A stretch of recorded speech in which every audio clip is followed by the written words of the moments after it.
wouldn't tell me. Okay, I'll tell you. What do you, John? What do you want to know? All right. Well, two things. One, I think they should know you are a very fine director who did House. Oh, God bless you. Thank you. Did what?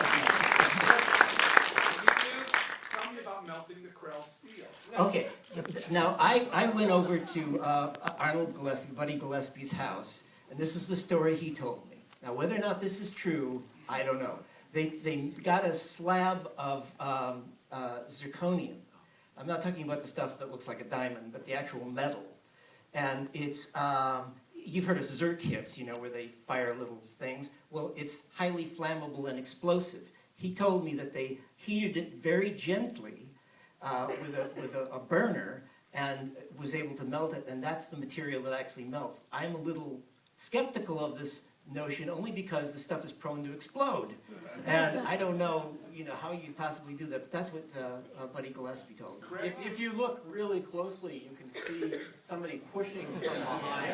Yeah. Some pieces fall The out. monster So, from the end. yeah, exactly. Well, it works fine, but clearly somebody is pushing it back. But it looked like it was a claw, actually, Yeah. like they had Well, modeled it after that Yes, it's a claw. arboreal claw. And I think it was done in a furnace, and apparently it was like a 3-foot square piece of this zirconium, which I wouldn't want to be anywhere near that when they did that. So, Any other questions? Yes, you, sir. Who designed Robbie? Yeah, who designed Robbie? okay, this is some conjecture, you know. I mean, An amalgam of people yes, that were involved. you know, and certainly you've heard that Robert Kinoshita was the designer. He was one of the designers, and there was actually a number of people who had input into it, including Mentor Hubner and Buddy Gillespie, and there was actually a number of people, and there was a number of drawings, and even Irving Blocky as they used to call him, who wrote the original story with Alan Adler, had a hand, and he turned in pre-production designs.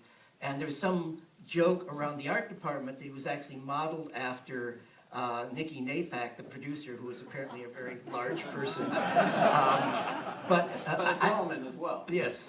But I want to say that something that I came across the other day, which I found fascinating, is there's a movie from 1929 called The Mysterious Islands, starring Lionel Barrymore, right? Pre-Disney version, way before. Yeah, this is 1920. Apparently it was shot in Technicolor. There's no Technicolor prints of it exist. But they have these diving suits look suspiciously like Robbie the Robot. So if you ever go back and see that, you'll go, wow, that's really, there's definitely a line. And I'm pretty sure that Gillespie was worked on that film. So So he was influenced. so I think there was some definitely influences, and Gillespie, I know, did some sketches and a number of people. And I think Bob Kinoshita took all of those elements and made it into one thing, I think.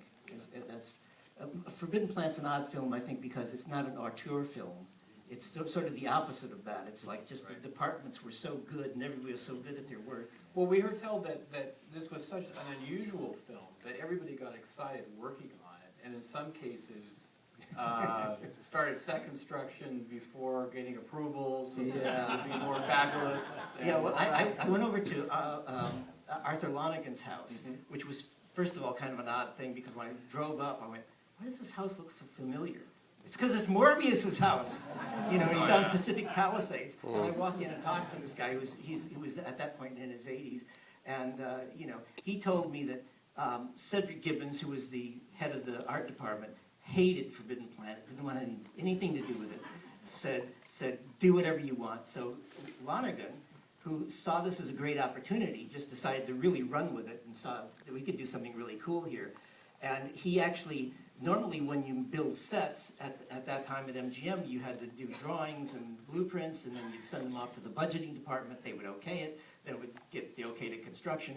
Well, he went and told the construction department, oh, we're okay, everything's good to go, without ever going past the budget, knowing that they were going to catch up with him. Okay, and halfway through production, of course, they did catch up with him, building the sets. And he said, gee, I don't know what happened. It was a big mistake, and you know, we have to finish him now. So apparently.